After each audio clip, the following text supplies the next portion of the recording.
Hi friend, তোমরা সবাই কেমন আছো? আশা করি তোমরা সবাই খুব ভালো আছো আর আমি মোটামুটি খুবই ভালো আছি। তো গাইজ, আমি এসেছি আগের ভিডিওতে তোমাদেরকে দেখিয়েছি মাসি বাড়িতে, কারণ মাসি বাড়িতে একটু অনুষ্ঠান আছে তাই জন্য।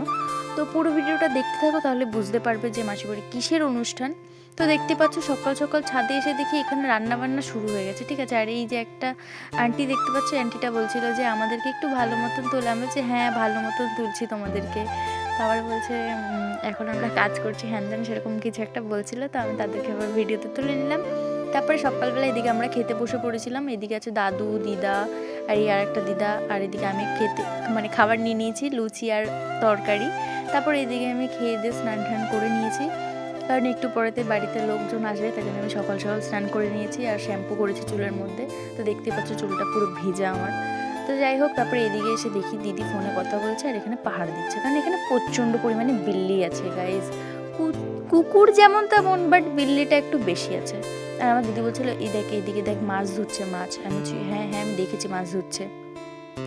বলছে ওই দেখ ওখানে আছে চিংড়ি মাছ আর এখানে আছে কাতলা মাছ। আর মাসি বাড়িতে এই যে দেখতে পাচ্ছ এই দাদুটা মানে এই দুনিয়াতে নেই। তো 1 বছর কমপ্লিট হয়েছে, তো সেই জন্যেই মাসি বাড়িতে কাজ হচ্ছিল। তো আর এদিকে আমি আর আমার বোন বসে রয়েছি, দেখতে পাচ্ছ সকালবেলা রেডি ফেডি হয়ে। তারপরে এইদিকে এসে দেখি আমার বাবা কি করছে, ফোন দেখছে গাইস। ফোন মানে যে যার তালে থাকে, ঠিক আছে। মানে নিচে বসে ফোন দেখলে সবাই বকা দেবে, মানে মা বকা দেবে, তাই জন্য ছাদের এখানে এসে ফোন দেখছে। তারপর এসে দেখি মাসি এখানে বসে রয়েছে আর এদিকে রান্নাবান্না হচ্ছিল দুপুরের জন্য। তো দেখতেই পাচ্ছ দুপুরে কী কী রান্না হবে সেগুলোই গোছগাছ হচ্ছিল। তারপরে দেখছিলাম যে আমার বড় মাসি এসছে, তো কদবেল নিয়ে এসছে। তারপরে এদিকে মা আছে, মেজো মাসি আছে, বোন আছে। তো আমরা এখন কদবেল মাখা খাবো। তাই জন্য আমার মা ফার্স্ট একটু টেস্ট করে দেখলো। আমার মা বলছে আহারে কী স্বাদ, কিন্তু একটু ঝাল আর লবণ কম। আর আমার ভিডিওটা এডিট করতে গিয়ে না জিভ থেকে জল বেরিয়ে যাচ্ছে, মানে কদবেলটা। তো যাই হোক, আমাদের 2 বোনের আজকে কাজ আছে, বোনের ফ্রেন্ডরা আর আমার বাড়ি থেকে যারা আসবে তাদেরকে নিয়ে আসা, ঠিক আছে। তো আমরা সেই মতনই গেছিলাম। ফার্স্টে আমাদের বাড়ির সব এসেছিলো, কাকা, ভাই, মেজমা, কাকি, বম্মা, ঠিক আছে। আর এদিকে আছে আমার বৌমা, মানে আমার বম্মা।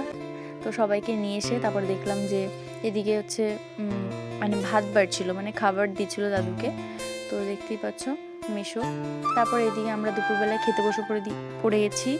এদিকে আছে বাবান, মানে আমার দাদার ছেলে, আর আমার ফ্রেন্ড আছে আর আমার ভাই। আমরা এই কজনে বসছিলাম খেতে। আর এই বাবুর জন্য আমাকে খেতে বসতে হয়েছে এত তাড়াতাড়ি, কী বলবো গাইস। তারপরে এদিকে আমরা এসেছিলাম একটু ঘুরতে, ঠিক আছে। তো এদিকে ঘুরতে যাচ্ছিলাম, মানে তারপরে মানে খয়রাপুর বলে একটা জায়গা আছে, তো সেখানে আমরা ঘুরতে যাচ্ছিলাম। যেতে রাস্তার পথে মানে 2টো তেঁতুল গাছ দেখেছি, এত পরিমাণে তেঁতুল ধরেছে গাছ কি বলবো, প্রচণ্ড পরিমাণে। তারপরে এদিকে রাত্রি হয়ে গেছিলো, রাত্রেবেলায় 2টো মালা ছিল প্যাকেটের মধ্যে, মানে মিষ্টি বের করতে গিয়ে দেখছিলাম।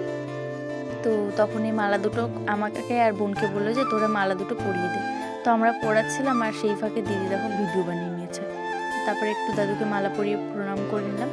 আর দেখতে পাচ্ছ এই যে দাদু। তো যাই হোক, তারপরে এদিকে রাত্রেবেলা আমি দেখাচ্ছিলাম মানে মালা ঢালা পরিয়ে এসে যে দেখো এখানে কতগুলো মিষ্টির প্যাকেট আরও ফ্রিজের মধ্যে ঢুকানো রয়েছে। আর আমি এখন খাবো মিষ্টি। আর আমার হচ্ছে শুকনো মিষ্টি খুব ফেভারিট গাইস, কি বলবো, কিচ্ছু বলেন নেই। মিষ্টির মানে শুকনো মিষ্টির ওপর আমার কাছে কিচ্ছু নেই, আমার এতটাই ভালো লাগে। তো দেখতে পাচ্ছ আমি এখন খাচ্ছিলাম হচ্ছে মিষ্টি। আর আমার দিদি বানাচ্ছিল ভিডিও। আমার দিদি বলছে কটা খেতে পারবি? আমি বলছি বেশি না, ওই খুব যে 2-1টা খেতে পারবো। বলছে ঠিক আছে খা তাহলে তুই। তারপরে এদিকে আমি আর বোন খেলছিলাম হচ্ছে উনো, ঠিক আছে। দুজনে খেয়ে কোনো কাজ পাচ্ছিলাম না। তো চলো ভিডিওটা বেশি বড় করলাম না। ভিডিওটা ভালো লাগলে প্লিজ লাইক কমেন্ট শেয়ার করতে, সাবস্ক্রাইবটা করতে ভুলো না। তো চলো এখনকার মতন টাটা, সবাই ভালো থেকো, সুস্থ থেকো।